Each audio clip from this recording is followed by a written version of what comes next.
Mahilig naman daw talagang magbulsa etong si Sara Duterte. Nako, limpak-limpak na daw po ang naibulsa niyan. Ngayon, bistado na naman po etong si Sara Duterte dahil meron na naman daw po siyang ibinulsa. At ito ang ginagamit niya ngayon laban sa gobyerno or laban sa administrasyon ni Marcos Jr. Napakaganda na itong statement na ito ng isang netizen. You see, alam na alam ng mga kababayan natin na nag-iisip ng tama kung ano yung likaw ng bituka ng mga katulad ni Sara Duterte. At yung kanila pong patuloy na naloloko at nauuto ay yung mga diehard lang talaga, yung mga wala ng pag-asa. Yung mga paid trolls, natural, dyan sila umaasa ng kabuhayan. Ano ho? Pero yung mga kababayan natin na may totoong pagmamahal sa ating bansa at may prinsipyo, hindi talaga papaloko sa mga pautot ng mga katulad ni Sara Duterte. Ito daw po yung bagong naibulsa na itong si Sara Duterte. Ibinulsa niya. May bagong ibinulsa etong si Sara Duterte. Alam nyo, mula nung nag-resign etong si Vice President nga sa cabinet, ginagamit niya pa rin yung salitang or yung title na Vice President. Kasi ito'y pagalang sa office na pagmamayari ng taong bayan. Yan naman ay pinahiram lang bilang titulo nga na doon si Sara Duterte. Pero maigi na naandyan yung kanyang title pa rin. Tama. She took the victim card immediately and kept it in her pocket. Yun pala yun. So, eto pong mga ganitong sistema ng mga Duterte, hindi naman yan bago. Matagal na po. Kaya nga marami kahit papano na napaniwala, na oto, na goyo, dahil alam niyo naman po ang ating mga kababayan, napakadaling manipulahin yung kanilang isipan, napaka-gullible, napakadaling maniwala, lalo na po sa mga taong nagpapaawa at yung pinoproject nila ay bilang underdog. Yan po ang statement na itong isang netizen. Sabi, yon, ibinulsan niya etong tinatawag na victim card. Ito ang ginagamit niya ngayon sa administrasyon or laban kay Marcos Jr. She knows darn well that it's so easy to manipulate our kababayans' mentality dahil napaka-gullible nga ng mga Filipinos who will always go for the underdog. And that's her for now. And speaking of underdog, did she even say anything to support our fishermen bullied by Chinese boats in the West Philippine Sea? Diba? No comment nga daw dyan si Sara Duterte. Ni minsan hindi siyempre nagbigay ng komento yan. But when her overmanned security detail was reduced in number, biglang, Dear Rommel. Rommel talaga.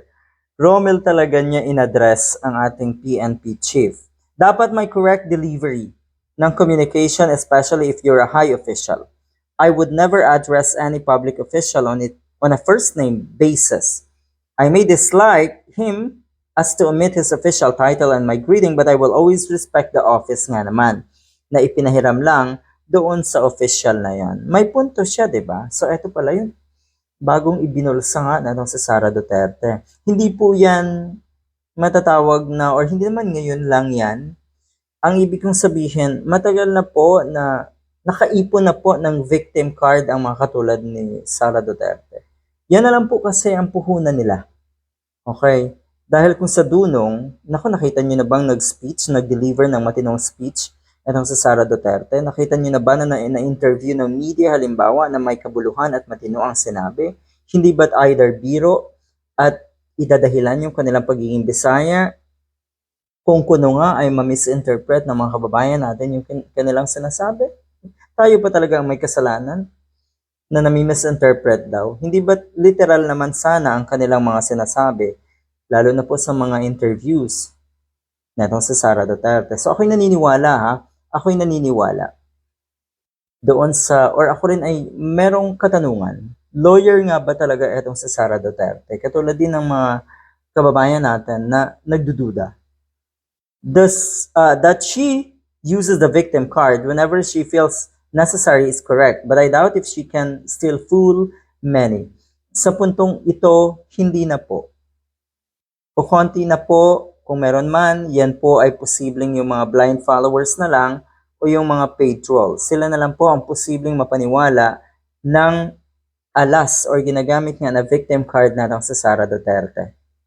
Hopeless case ang mga blind followers. Kaya mahirap talagang ituwid ang kaisipan nila. What surprises me is the way she corresponds to people. Those letters, statements that are so mediocre. She is a lawyer, but you can't see the sense. You can't see the correctness of being a lawyer daw. The sense of being a lawyer. Yung lawyer mentality niya is lacking. Wala.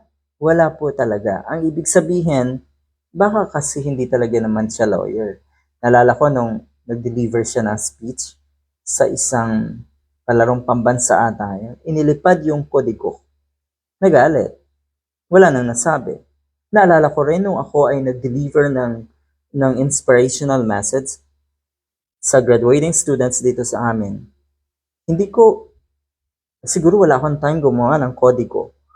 Pero mas masaya na wala palang kodigo. Mas smooth, mas madali, dahil hindi naman sasabihin mo na ikaw ay magaling, kundi totoo kasi yung sasabihin mo, galing sa puso. Kaya mas smooth ang transition ng mga wordings, ng mga phrases, mas madali dahil galing sa puso at makatotohanan. Basta something na makatotohanan ang sasabihin mo, hindi po kayo mag-aalangan at lalong hindi kayo mapapahiya.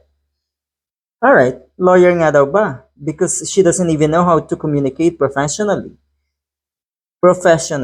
Kung hindi ka man lawyer, sige, hindi nga siguro. Pero being professional, sana, you know how to communicate, and you know how to handle, and you know how to act one. Ganun naman. Good luck.